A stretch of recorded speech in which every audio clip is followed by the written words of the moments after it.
this Saturday night, what an impressive victory by Alabama over LSU. And there was a lot of pressure on both teams for a number of different reasons. I mean, you look at Kalen DeBoer, and he definitely you think about the Vanderbilt game, and you think about some of the struggles that they had against teams like South Carolina, and this is definitely a game that they needed, because I talked about this last month, to the extent that in order for Alabama to really turn a new leaf, they would really need to find their offensive identity. And obviously that's all encompassing between obviously Jalen Milroe being your quarterback, being your leader, being the guy on the team, but also having that element of being able to use your offensive weapons, such as freshman phenom Ryan Williams, and Jam Miller, and all those boys too. And Alabama probably, I would argue, played their most complete game of the season. I mean, even Jalen Milroe and Kalen DeBoer mentioned this in their press conference after the game too. Just kind of all these things coming together too. And then when you think about it from the LSU perspective, obviously, they had some big expectations, some big standards, going to Death Valley. They're especially on a Saturday night game like this, they have a very impressive. I believe it's now 13-2 on Saturday night games in the past 10 or so years. So it's definitely a testament to what LSU has accomplished on such a big stage. But the reason you brought in Brian Kelly was for them to be national title contenders. And over these past 3 seasons, I haven't sat there and said to myself, you know what, LSU, I'm really concerned that I'm really think they could win a national title this year. They're a good team, but not a great team. And it's not that they can't get there. It's just that at this point in time, they're just simply not ready to be there. And there are a couple of different elements to this, right? I would say, first and foremost, if we're talking about from the offensive side of the ball, I got to tell you, after watching that game, I think by the day, if you're an LSU fan, you have to miss Mike Dunbrick. Obviously, they didn't necessarily kick him out of the door. I mean, yes, he did leave he did end up taking the Notre Dame job, and he's doing his thing over there with Riley Leonard and Jeremiah Love, who I talked about him on my Notre Dame episode too, which you should check out. But it's this LSU identity. The offensive coordinators have changed a bunch over the past couple seasons, and you think of Joe Brady, and now you have Joe Sloan, and I gotta tell you, there were definitely a couple question marks in terms of the general play calling, and also in terms of the actual LSU offensive vision as well. First and foremost, the drive that comes to mind is LSU at the 4 yard line, and instead of being able to punch it in there, they definitely called some questionable play calls, and in particular just not trusting Caden Durham to get into the end zone there. And then when you think about LSU as well, I mean, the other big thing that comes to mind is the reality is that Garrett Nussmeier is turning over the ball too much. I mean, I think he's proven in certain moments that he's a gunslinger. He is the type of guy that I think any head coach would be happy to have. But the reality is that the turnovers just simply have to be cleaned up. And we can talk about this from whether it's from an interception standpoint, or we can also talk about this from a, just a ball protection standpoint too, because, they've had 12 turnovers over the past month, which, in SEC football, teams are going to make you pay for that. And, it's just getting to a point where those mistakes, those mental errors are just really catching up to them. And it definitely showed on Saturday as well. And then, quickly on the defensive side of the ball, LSU gave up 235 yards, gave up 235 rushing yards. And, the reality that LSU is facing is, I saw a lack of physicality on the defensive line, and I also saw a lack of aggressiveness too. It just seemed more or less that Alabama was just, really dominating the trenches there, and they just seemed to have their number. They had a game plan. They said, hey, we're gonna run the ball 42 times and pass it 18 times, and we're gonna see if LSU can legitimately stop the run. Because one of the criticisms that I think I had at LSU at the beginning of the season was it wasn't so much that it wasn't necessarily the lack of the portal. It was particularly the defensive line because at the beginning of the season too, when LSU had played US, you can think of the game versus USC, or you can think about some of the earlier games of the year where their defense did legitimately show up in those big moments. But to me, this was one of those examples where you don't necessarily have to overdo it with the transfer portal and all that, but it was definitely a calculated risk that LSU took and said, "Hey, we're comfortable with our defensive line as is, and we're gonna rock with it."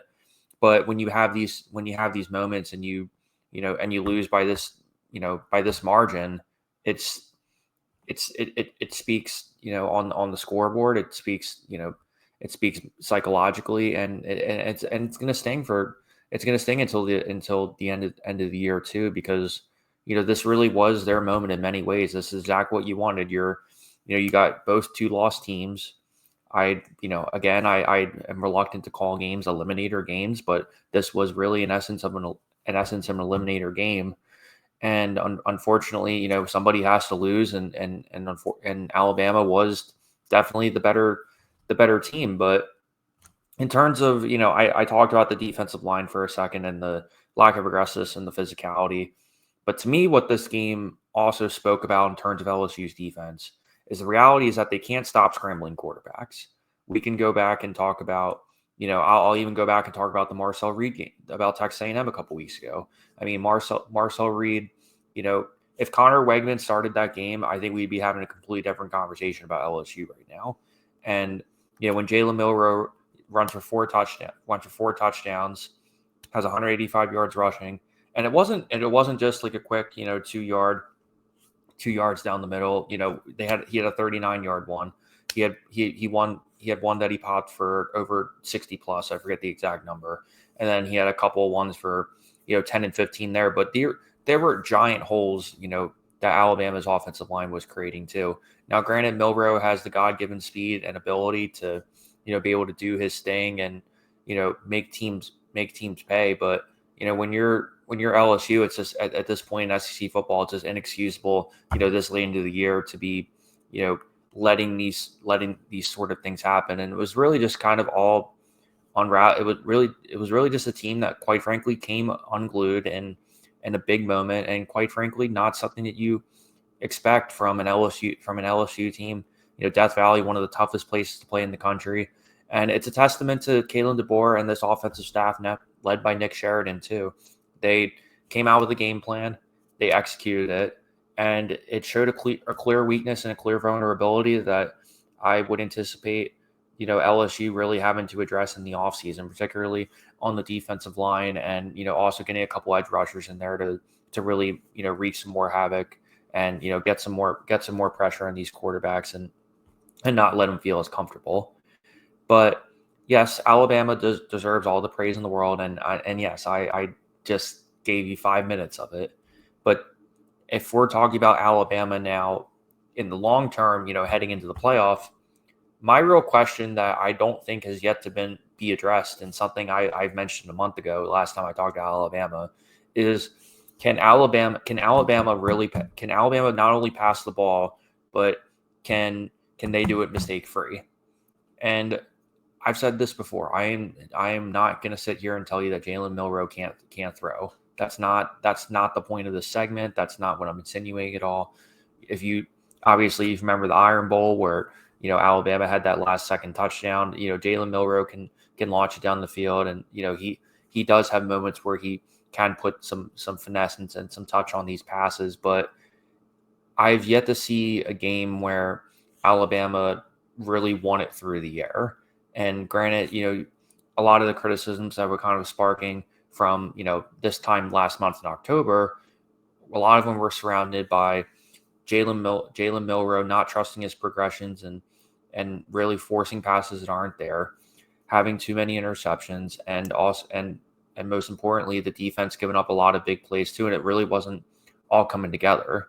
But it's also speaks volumes about what Kalen DeBoer has done and the adjustments that he's made too, especially in your first year in the SEC. Obviously, coming from Washington, the pressure, the standards, and all of that were there. But he's done a good job at adjusting. That's one thing that I think Alabama and Kalen DeBoer, that's one thing I don't think he's gotten enough credit for. Now, granted, obviously, trying to fill Nick Saban's shoes, it's never an easy task at all. But if you're an Alabama fan, I love, and again, I'm a run heavy type of guy. I love it when seeing teams who can pound the ball, who can bleed the clock, control the tempo, control the time of possession, and give and just be able to take over games like that. However, we live in a day and age now where you just can't be one dimensional anymore. And yes, I think Alabama did expose a weakness of LSU, but in order for me to be really convinced that Alabama is one of those teams that can potentially make a serious run, I think granted I'm definitely fascinated to see, who their playoff matchup would be, because they finish off the year against FCS Mercer 9-1, by the way, who's actually a halfway decent FCS team. Then you have Oklahoma Sooners, who have been disappointing this year. Obviously, having Jackson Arnold not play very good, and then you had that Sanders kid who also kind of shit the bed too, doesn't help. And then you end up a year, with the traditional Iron Bowl game with an Auburn team who has quite frankly been on the ropes all year, and a team that I've been talking about a bunch too. So obviously the path moving forward for Alabama is looking pretty good. You're probably looking at another 10-2 season for them, and with all that considered, that definitely probably gives them a spot. But you definitely have to think to yourself, maybe they do have an SEC matchup in there, and obviously the strength of schedule and all that will come into play. But very impressive win by Alabama. Definitely all came together. Not letting Nussmeier get comfortable and be able to make those deep shots down the field. The secondary really came up big like they were supposed to. Caden Durham outside of the first quarter was by and large pretty ineffective, and and Alabama really put it all together in terms of the rushing attack. But now I think the big question is going to be, can they pass the ball to the effect that they can actually win games with it? Because I think they're a competent passing team, but are they a national championship caliber type of passing team? And I think that's something that you're going to have to look out for as Jalen Milroe leads Alabama